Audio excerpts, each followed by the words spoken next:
거두니라. 아멘. 네. 우리는 지금 부흥의 끝자락에 살고 있는 세대입니다. 70년대, 80년대만 하더라도 교회가 문을 열면 꽉꽉 차는 그런 일들이 있었습니다. 선교단체들 한 20년 정도 우리 한국기독학생의 그 그래프를 보니까 92년도, 3년도 이때가 절정기였습니다. 영남대만 하더라도 그 학생들이 400명씩 모였습니다. 아침에 일찍 기도회를 하는 DPM이라고 하는 것이 있었는데 그때도 200명 가까이가 이렇게 그 솔숲에서 기도하고 하는 그런 일들이 있었습니다. 그런데 요즘에 보면은 교회도 그렇고 선교단체도 굉장히 그 어려운 그런 상황에 있습니다. 숫자도 줄고 그다음에 거기 있는 모임의 그런 사람들도 많이 영적으로 허약한 그런 모습을 보게 됩니다. 우리는 그러면 그럴수록 우리에게 이 부흥에 대한 그런 갈망, 그런 것들이 우리에게도 일어나게 되고, 부흥이라는 노래를 우리 젊은이들과 교회에 있는 분들이 많이 부르면서 부흥을 소원하고 있습니다.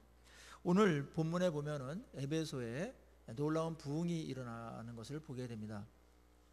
그러면 어떻게 이 부흥이 일어났고 부흥의 내용은 뭐냐, 뭐 이런 것들을 오늘 이 시간에 살펴보면서 부흥을 갈망하는 우리에게 하나님께서 이 땅에 다시 한번 부흥이 일어나기를 또 소망하고, 또 우리들이 또 이 부흥을 어떤 상태에서 일으키는지를 우리가 맞춰야 될 부분이 있다면 그렇게 또 하나님께 좀 순종하고 또 맞춰가는 그런 시간이 됐으면 좋겠습니다.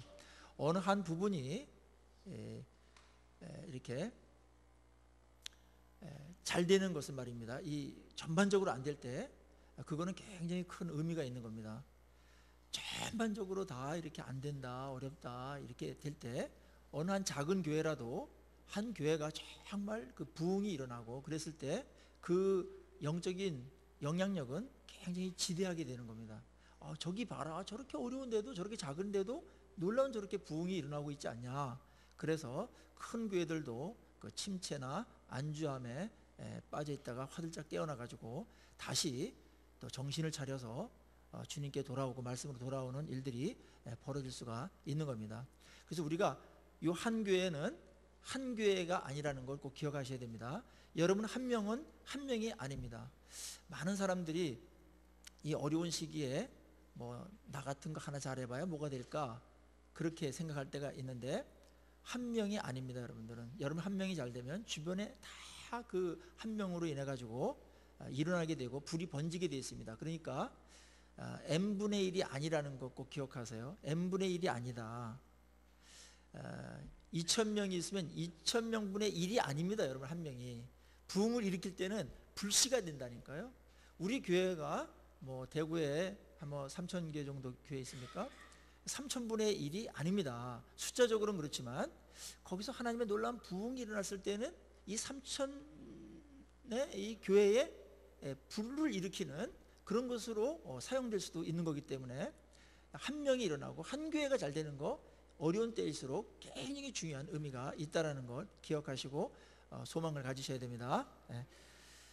자, 오늘 에베소 교회 딱 보니까 앞부분에서 말씀은 있었는데 성령이 없었습니다. 그래서 이제 성령이 임하도록 또 바울이 또 그 온 교회들이 함께해서 성령 받는 일이 있었고, 그래서 에베소의 오순절이다, 작은 오순절이다, 그런 표현을 할 수가 있습니다. 그 다음에는 그 성령과 말씀과 그다음에 예수 그리스도를 바로 아는 이 복음이 이렇게 균형이 잡히면서 이제 계속해서 나가야 될 거는 뭐냐면 이 균형을 유지하면서 강화시키는 건데, 바울이 회당에 들어가 가지고 3개월 동안 말씀을 계속 강론했습니다. 여기 보니까 하나님의 나라 말씀을 가르쳤다 그랬어요. 이제 하나님 나라 중심적인 이 메시지가 건강한 메시지예요. 그러니까는 우리의 개인적인 복이나 안일함과 그것은 하나님 나라의 복 중에 하나이지 큰 그림은 아닙니다. 한 부분입니다. 그러니까 하나님의 나라를 위해서 교회가 있다라는 것, 그리고 우리는 하나님의 나라의 일꾼으로 부름받았다라는 것. 그러니까 하나님 나라의 중심적인 생각으로 생각을 해야 되고, 교회 일이나 모든 것을 그렇게 해야 돼요. 하나님의 나라의 가치가 언제나 절대적인 가치가 되도록 하십시오. 그러면 여러분의 판단이 틀리지 않아요. 이번에 우리가 이웃 초청을 하는 것도 하나님의 나라를 확장하기 위한 일말의 노력들이죠. 또 순종입니다. 그래서 복음을 전하는데 접촉점을 마련하면서 그냥 이웃에게 복이 되게 하는 것이 교회의 또 역할이기 때문에, 요즘 교회가 주변 사람들에게 무슨 복을 줄까, 어떤 유익을 줄까 하는데 만만치가 않더라고요. 옛날에 우리 초창기 때에는 시골이든지 도시든지 다 이제 문명인들이 많으셔가지고 교회에서 다 이렇게 한글 가르치고, 그 다음에 이제 학교가 없으니까 학교 세워주고, 그 다음 병원 없으니까 선교사님들 병원 세우고, 이래서 이제 학교들도 배지학당이라든지 이화 여고, 이화 여대, 그 다음에 연세대 이렇게 다 이제 많이 세웠지 않습니까? 대구도 이제 많이 세웠죠. 근데 이제는 그렇게 하는 것도 이제 정리가 됐고 다 세팅이 됐어요. 근데 요즘은 뭘 어떻게 해야 이 접촉점을 마련할까? 공간적인 섬김은 주차장을 개방해서 하는 것이고, 주차장이 있는 교회는 우리 같이 그런 것도 하나의 섬김이 될 수 있겠고, 또 다른 하나는 뭘까 생각하다가 우리 모두가 필요한 거 공통점. 요즘 이제 관계, 소통이 안 돼요. 세대 간에 소통이 안 되고, 부부 사이에도 소통이 안 되고, 경상도는 더 소통이 안 되고, 그래가지고 이 소통이 돼야 대통이 되고 행복해지거든요.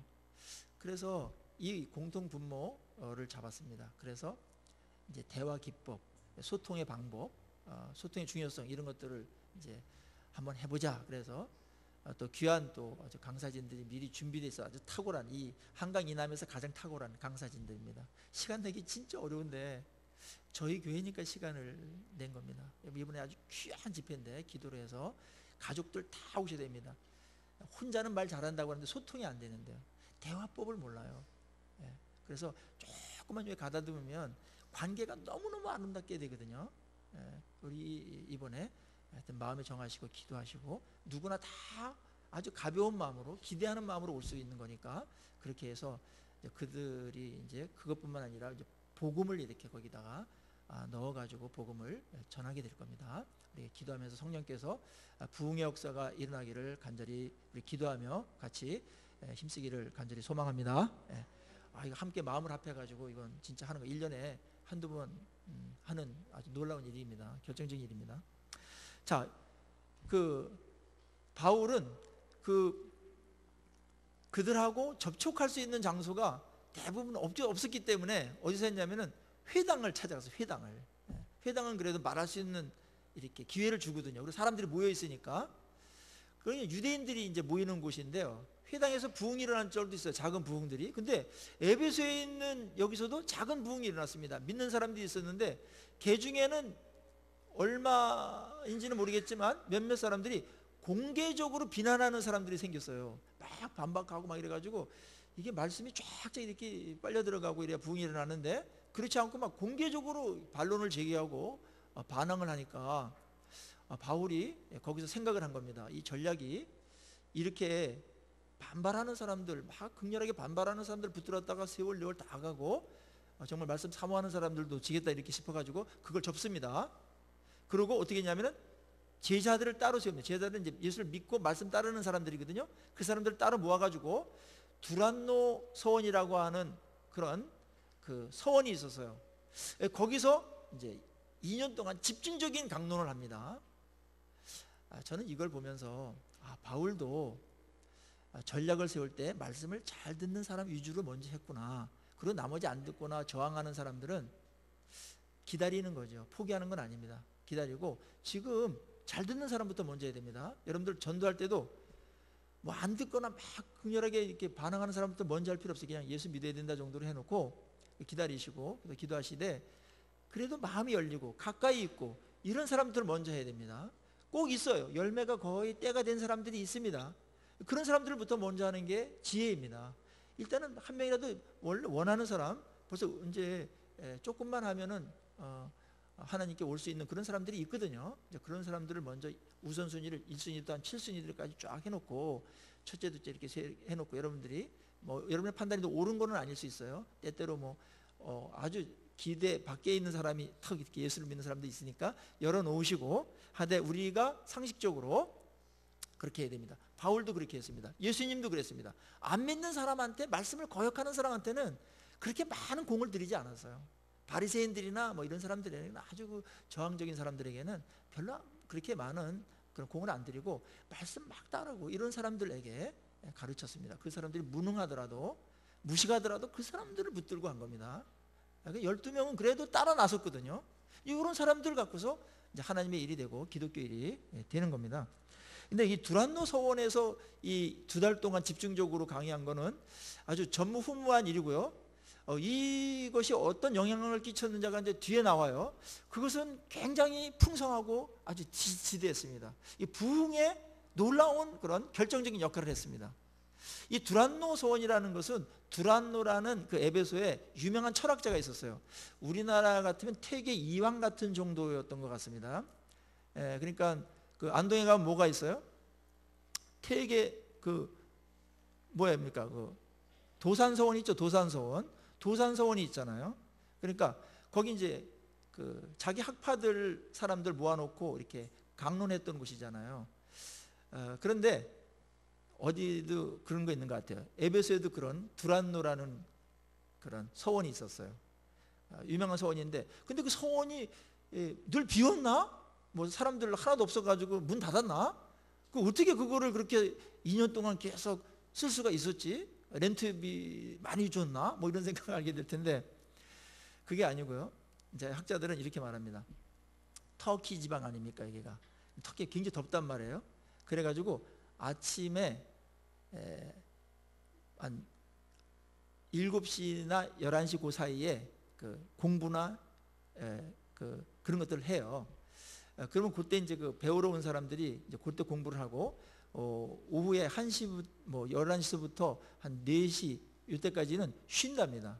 대부분 쉬고 이제 잠도 자고 이제 그렇게 하고, 그래서 그 시간을 이용했을 것이다. 11시부터 4시 사이에 5시간을 비니까 뭐 얼마 뭐 좋겠죠. 그래서 그 시간에 강론을 계속했을 것이다. 그렇게 이야기를 하고 있습니다. 일리가 있습니다. 근데 말입니다. 여기에 모인 사람들이 할 일 없는 사람들이 모였을까요? 그렇지 않습니다. 아침에 7시서부터 11시까지는 자기 일터에서 일을 하는 겁니다.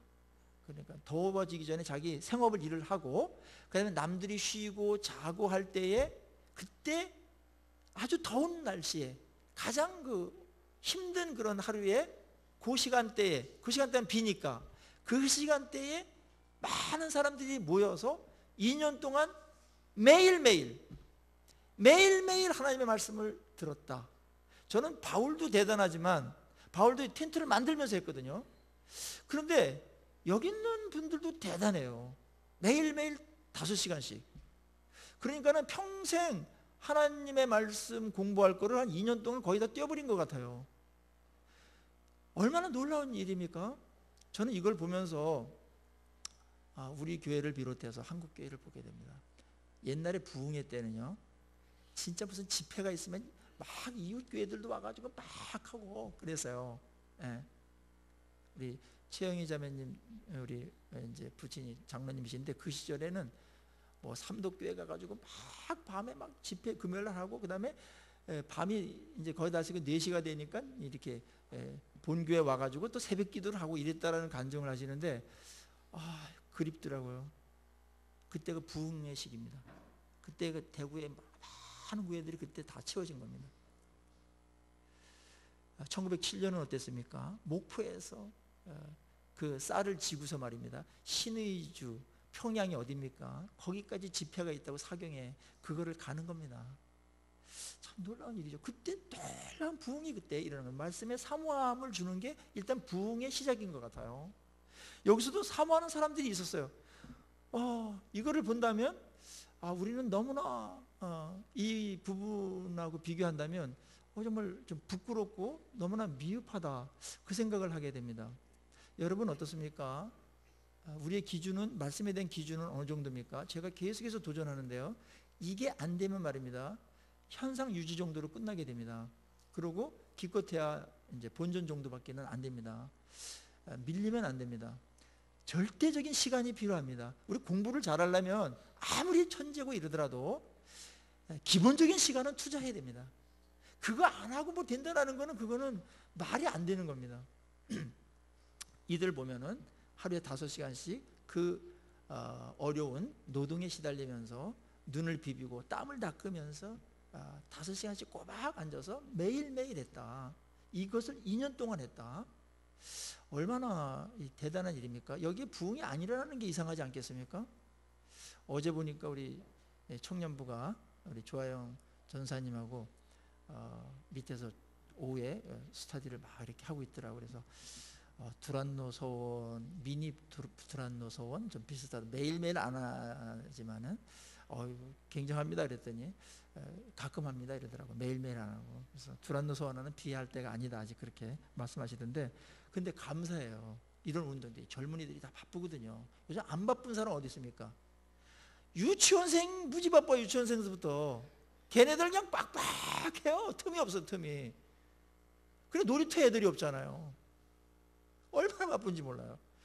뭐 젊은이들은 젊은이들이 바쁘고, 또 뭐 연세 드신 분은 또 연세 드신 분들은 다 바쁜데 아무리 바쁘더라도 이 성경 공부하는 시간은 그래도 떼어놔야 되지 않습니까? 예. 이제 우리 좀 바쁜 것을 조금 멈추시고 좀 중요한 거를 좀 붙드는 그러한 큰 그림에 있어서 새로운 질서가 또 우선순위가 오늘 예배를 드리면서 여러분에게 감동을 오기를 간절히 축원합니다. 이거 회복돼야 됩니다. 미끄러져 가고 있는데 여기에 편승하면 안 됩니다. 어떻게든지 반등시키도록 하는 깨어있는 우리 유라 소망교회로 그렇게 쓰임받았으면 좋겠습니다. 우리 소망 아닙니까? 이건 포기할 수 없는 우리의 갈망이며 우리의 비전입니다. 2년 동안 그렇게 했을 때 어떤 일이 벌어지냐면 아시아에 있는, 그러니까 터키 지역 그쪽에 북부 지역에 있는 모든 사람들이 다 말씀을 들으러 또 막 왔습니다. 자, 이건 묘한 거예요. 확산됐어요.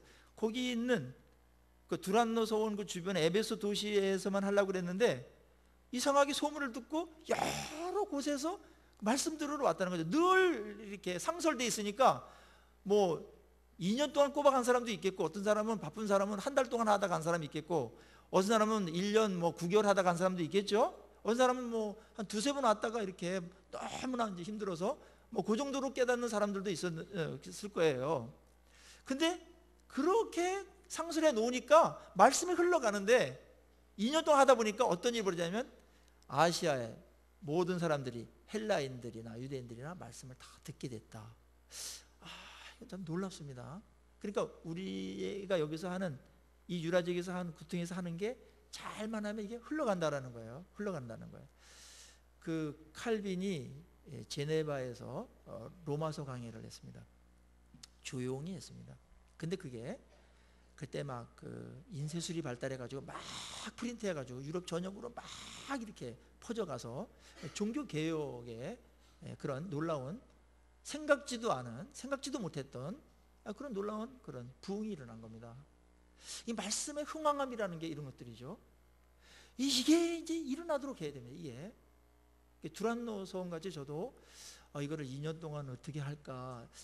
우리가 이 바쁘다고 해서 계속 교회가 이 바쁜 분들에게 이걸 맞춰서 가야 되는가, 또 맞춘다면 어느 정도까지 맞춰야 되는가, 이런 이제 고민하게 되고 긴장이 있습니다. 그래서 여기 이제 우리 빈터가 여기 있는데, 저 빈터 하나님께서 어떻게 쓰시려고 저렇게 주셨나. 그냥 단순한 그냥 주차장으로다가 이렇게 하고 그냥 이렇게 주말 농장이라 하라고 주신 건 아닌 것 같은데, 기도하십시다. 이 두란노 서원 같은 늘 상설된 이런 말씀이 공급되고 말씀 훈련, 다음 세대를 길러내고 일꾼을 길러내는 그런 곳으로 사용되면 얼마나 좋겠습니까? 어느 한 곳에서 해야 됩니다, 이거를. 그리고 이게 하루아침에 맘만 먹는다고 되는 게 아니에요. 그 교회가 말씀의 체질로다가 딱 돼서 말씀도 경험하고 이제 그렇게 되면서 이제 그런 교회를 사용하지, 전혀 말씀에 관심도 없는 그런 실력도 없는 교회를 그렇게 쓸 수는 없습니다. 그러니까 저희가 이제 이런 말씀의 그런 귀중함을 아니까요, 말씀의 가치를 아니까 그래 기도하고, 그래서 다시 한번 말씀의 흥함이 우리 대구 땅에서도 일어나는 그런 놀라운 일을 꿈꾸면서 함께 가기를 간절히 소망합니다. 이것만이 여러분 살 길입니다. 예. 말씀 순종할 때 민족이 잘 되고 그 도시가 잘 되는 겁니다. 말씀이 안 돼 보십시오. 도시도 찌그러지고 정말 그 나라도 미래가 불안하게 되는 겁니다. 오늘 이 두란노 소원에서 말씀에 그런 놀라운 그런 교육이 있은 다음에요, 하나님은 이 말씀의 풍성함 이거로 끝나지 않고 거기에 놀라운 능력을 행하셨는데, 어떤 놀라운 표적이 있었냐 하면은요, 거기 11절 보세요. 하나님이 바울의 손으로 놀라운 능력을 행하게 하시니 심지어 사람들이 바울의 몸에서 손수건이나 앞치마를 가져다가 병든 사람에게 얹으면 그 병이 떠나고 악귀도 나가더라. 이러니 버려버렸어요. 손수건과 앞치마 그거를 대더라도 병도 낫고 귀신도 쫓아나갔다. 이게 이제 희한한 일이죠. 하나님께서 말씀으로 풍성하게 하고 어떤 기적이 일어나더라도 그 기적보다는 말씀을 붙들고 갈 수 있는 정도의 그런 균형이 잡혀 있다면, 수준이 됐다면 이런 놀라운 일들도 행하시는 것 같아요. 이러한 놀라운 일은 베드로에게도 있었습니다. 앞부분에서 베드로도 이런 일이 있었거든요. 근데 보십시오. 누굴 통해서 일하시나? 하나님의 말씀이 강하게 부어지고 그 다음에 이 성령의 놀라운, 우리들이 이제 이해할 수도 없는 어떤 이런 놀라운 기적들이 일어났었죠. 이게 굉장히 중요한 순서예요. 맨 처음에는 말씀의 흥함이 일어나야 되고 그 다음에 어떠한 하나님께서 허락하시는 그때 필요한 어떤 능력이나 이런 게 나타나도 안전합니다. 그 기적 자체를 붙들지 않고 끝까지 말씀을 붙들고 가거든요. 이런 원리를 꼭 우리가 붙들어야 됩니다. 여기 보니까 뭐 어떤 분이 이렇게 해석해요. 왜 손수건과 앞치마를 던져도 그랬을까? 그 손수건은 어떤 손수건일까? 이렇게 하는데 뭐 재미가 있어서 말씀드립니다. 그 손수건이 많았을까요? 바울이 손수건이 많았을까? 이때는 그 어떤 천 자체가 귀합니다. 어떤 손수건일까요? 뭐 할 때 쓰는 손수건일까요?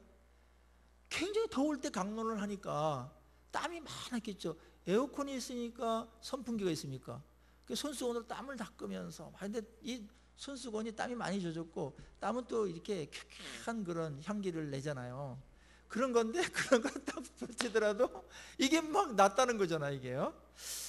이거는 뭐 손수건과 이 앞치마의 능력이 전이 돼가지고 생기는 건 아닙니다. 그런 일은 벌어지지 않습니다. 물건에 뭐 전이 된다 그러지 않아요. 하나님께서 그냥 능력이 어떤 때는 넘치도록 부어줄 때가 있어요. 그래서 예수님 그 옷자락만 만지더라도 믿음으로 만지면 그냥 치유받는 그런 일들이 있었는데, 그때는 뭐냐면 그 능력이 넘쳐나는 거, 흘러 넘쳐가지고 손수건에도 젖고 막 이런 것 같아요. 근데 하나님께서 이제 놀라운 기적을 이제 베푸시는 거죠. 뭐 방법이나 뭘 통해서 도구로 사용하시는 것은 하나님의 뭐 자유입니다. 그 모세에게는 그 지팡이를 통해서 했고요. 알았죠?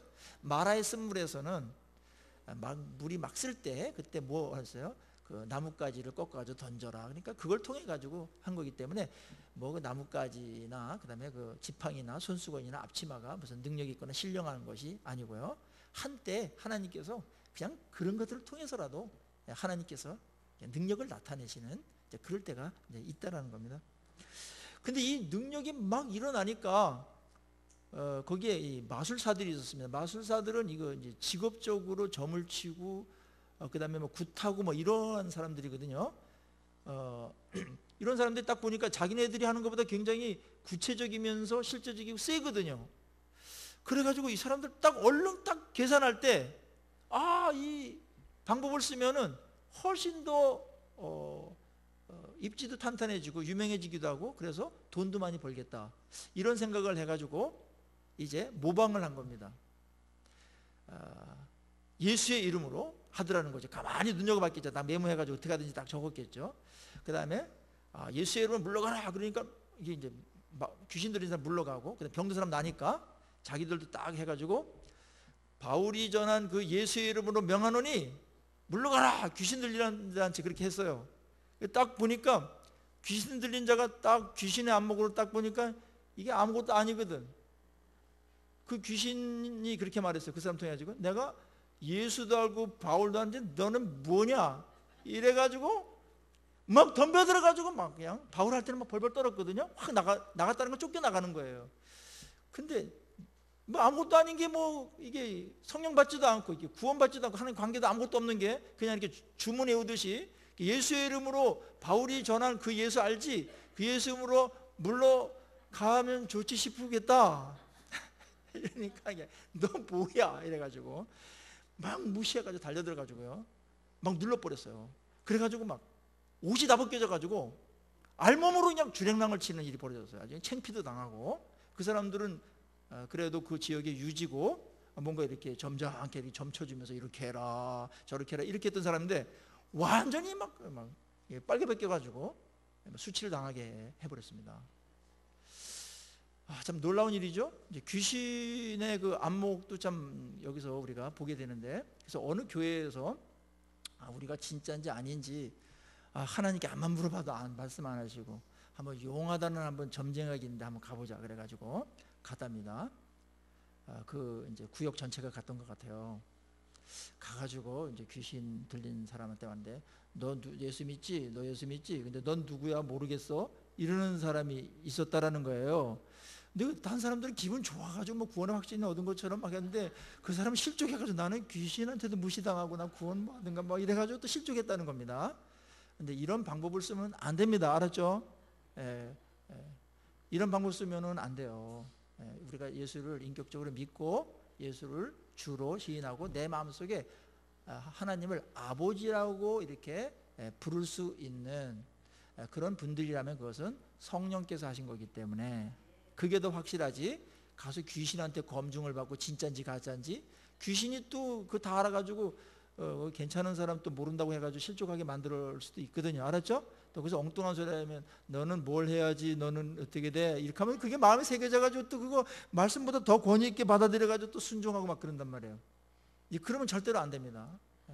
귀신도 그걸 귀신같이 알아봐요, 시험하는지를. 그러니까 귀신이 무서워할 필요는 없어요.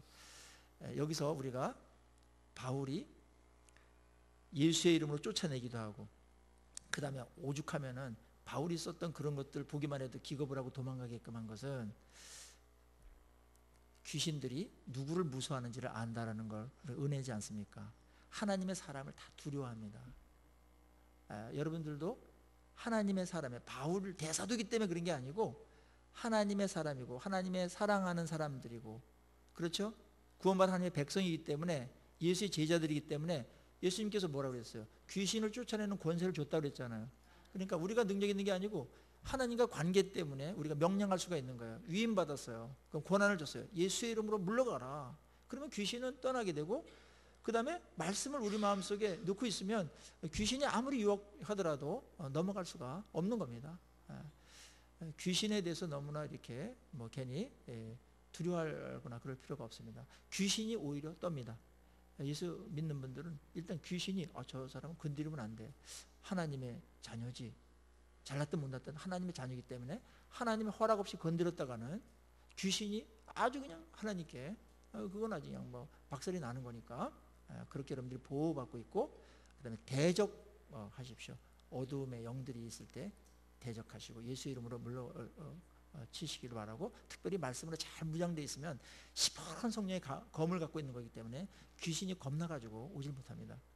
교회도 막 귀신이 막 장난하는 교회들이 많아요. 그래서 막 거품 물고 막 예배 가운데 넘어져가지고 막 가가지고 막 물가라 해가지고 또 막 툴툴 나가지고 이제 이렇게 하고 이런 일들이 막 반복되는 그런 교회들이 있는데, 그런 교회들은 또 그런 사람들만 또 모여요.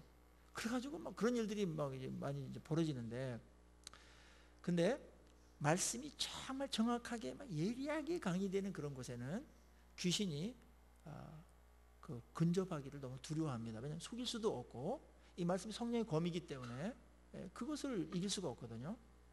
그럴 때 말씀을 딱 무장되어 있으면 귀신이 도망가고 물러가고 여러분들이 명령할 때 주랭랑을 놓는 줄로 믿습니다. 그래요. 이게 우리의 능력입니다. 그걸 보여준 겁니다. 근데 이 일이 있은 다음에 하나님께서는 또 이런 일을 갖고서도 이제 부흥을 일으키시는 일을 하시는데, 이런 일들이 소문이 쫙 퍼졌어요. 근데 이 기적을 왜 하나님께서 허락하셨을까? 이런 놀라운 기적을. 그거는 뭐냐면 바울이 그동안에 막 강론했던 거 있지 않습니까? 그것을 바울의 이런 거를 통해 가지고 이런 역사가 일어남으로 인해서 바울이 말했던 그 모든 게 진실이다, 진정성이 있다, 그거를 확증해 주는 것으로다가 이런 그 기적들을 하나님께서 베풀 때가 있습니다. 그 자체가 목적이 아니라 그럴 때가 있습니다. 오늘 이런 일이 있은 다음에 주변에 있는 많은 사람들이 말씀을 따르게 됐고, 또 하나님을 정말 두려워하게 되고, 예수님이 권세가 얼마나 센가를 이들이 경험하게 되면서 이제 주님께 자복하는 일들이 벌어졌습니다. 주님께 돌아와서 주님을 섬겨야 된다, 자복하고. 이제 부흥이죠, 이게요, 부흥. 그 다음에 이들이 어떤 일이 벌어졌습니까? 그 아까 주랭난 났던 그 사람들이 있죠. 그런 사람들이 지금 그 책을 말입니다. 책을 다 이제 불태우는 이제 그런 일들이 벌어졌습니다. 19절에 보니까 또 마술을 행하던 많은 사람이 그 책을 모아 가지고 와서 모든 사람 앞에서 불사르니 그 책값을 계산한 적 5만이더라. 거의 뭐 억대 정도의 이제 가치가 있는 것이, 이때 책이 또 엄청나게 비싸. 이때는 지금 책보다 비교할 수 없을 정도로 부자들만 책을 갖고 있는데, 아마 이게 그 마술해 가지고 번 돈을 계속 책 쓰고 막 이렇게 했던 것 같아요. 막 그 습득 무당이 있듯이, 이 무당 출신들이거든요. 이 사람들이 습득 무당, 강신 무당 이런 거 있습니다. 습득 무당서부터 배워요. 그래가지고 귀신이 임하면 이제 강신 무당이다 해서 굉장히 폼 잡고 다니고 그럽니다. 근데 이런 사람들이 그 책을 막 엄청나게 해가지고 이 사람들도 가르치고 그랬어요. 근데 그것이 가짜다, 그런 걸 다 이 사람들이 경험하면서 성경만이 진리다 이렇게 하는 표시로 그 은 5만이 되는 어마어마한 그런 책을, 자기의 그 아주 그 보물같이 생각했던 것들을 태워버립니다. 이거는 우리에게 정말 놀라운 충격을 줘요. 불태우는 이 신앙.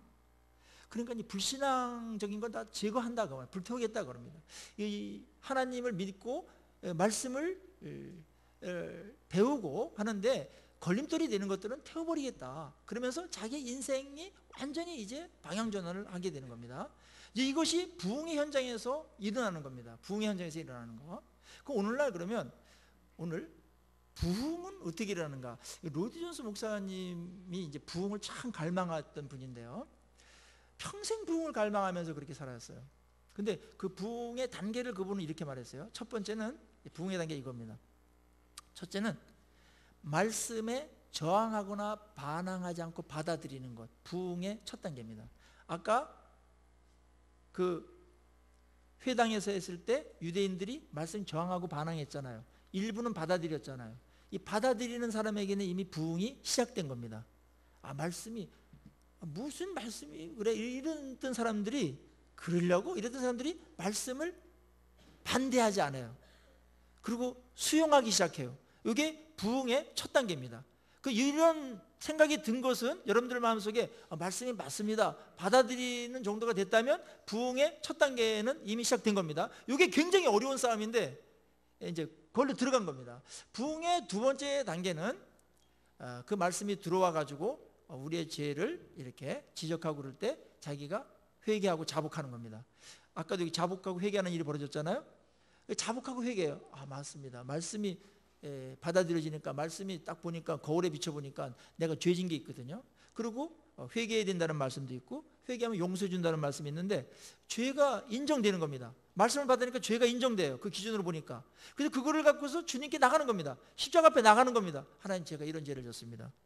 옛날에 이렇게 살았습니다. 용서해 주십시오. 이렇게 자복하는 일들이 벌어지면 두 번째 단계, 부흥의 두 번째 단계에 진입한 겁니다. 우리 여기까지 다 오셨죠? 굉장히 중요한 단계입니다. 세 번째 단계는 뭐냐면 말씀이 들어와 가지고 나를 지배하는 단계입니다. 말씀이 들어와 가지고 나를 지배해요. 은혜 받았을 뿐만 아니라 그 말씀이 나를 장악해요. 그게 오늘 여기에 보면은 말씀에 흥왕합니다. 그런 말로다가 부흥이라는 말을 대신해서 씁니다. 말씀의 흥왕함. 말씀이 들어와가지고 가만히 있지 않아요. 말씀은 흥왕함이 세력을 얻었다. 세력을 얻으니까 어떤 일이 벌어지겠어요? 네 번째 단계는 삶의 변화가 일어나는 겁니다. 여기서는 그동안 아끼고 아주 귀하게 여겼던, 애지중지했던 그 값비싼 그 서적들을 다 불태워버리는 겁니다.